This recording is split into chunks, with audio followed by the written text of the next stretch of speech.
Hello everyone, welcome to my channel Shinobu Dev. I am Coach the guy and today we'll be starting a new series on Spring Boot. So actually this is my school project, final year school project, and I am responsible for creating the backend for this whole application. This will be an AI voice assistant like Uber Eats or Zomato, but you can just deliver for the whole process is using AI voice assistant in the front end. Anyway, so we will work with Spring Boot, Redis, and PostgreSQL, and the front end part is Flutter. Will not be done by me. I know Flutter, but I don't think that is intuitive enough to explain in YouTube how Flutter works because it's mostly UI and everything. You can just learn it elsewhere or yourself. Also, you can use .NET, Node, or whatever backend you prefer. Just make sure that you are following instruction and principles of development. And apart from that, I think that we can just start. First of all, you can go to Spring Initializer to initialize the project. I'm using Java and I prefer that you use Java and Maven too. And then here Spring Boot version, you can choose whatever you want to do. I just using 4.05 because it's better and more used. You can just set your name of the project and everything. I'm using Java. You can use var, but that's not important right now. There are properties for configuration. There's a file that application properties. I'll show you here. This file. So I'm using application properties here.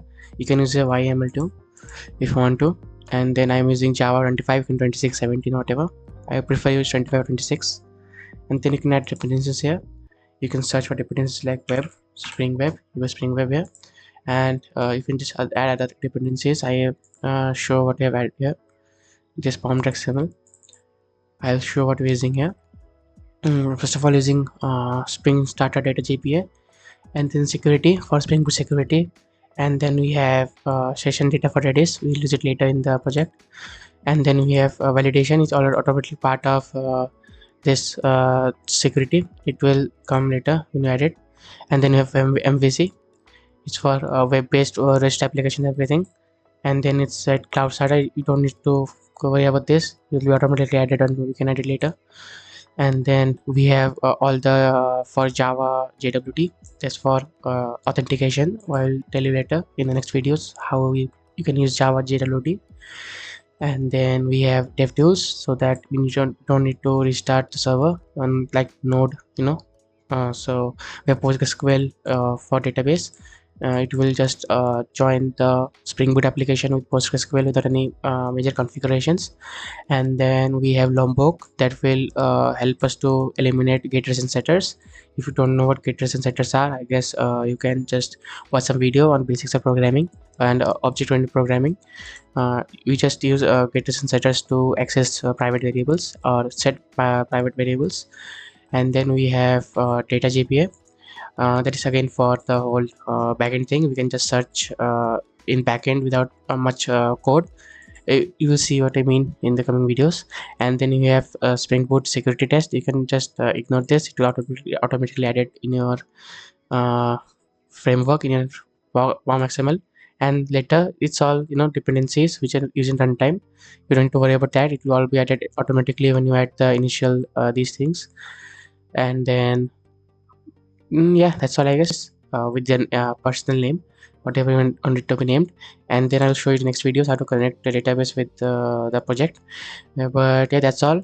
I have just made a basic structure of the project, what will which will contain every applications and with a different part of the applications. Like we have config for saving all the configurations, then we have model, repo, service, util. Also you need to add controller, so I just add controller here. You can use controller. This will have all the API endpoints. I will explain in the next videos what that means. So for now, that's all. I guess in the next video I'll start with what application properties are, and I cannot show you the application properties because it's a safe password is there. But yeah, I can just show it to you how it works here.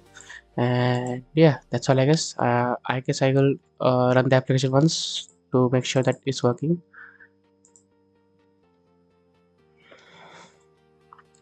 It will take some time to boot up. You can not mind the current configuration sector here. So yeah, our backend is active at a 880 port. I can show it to you once. Let me.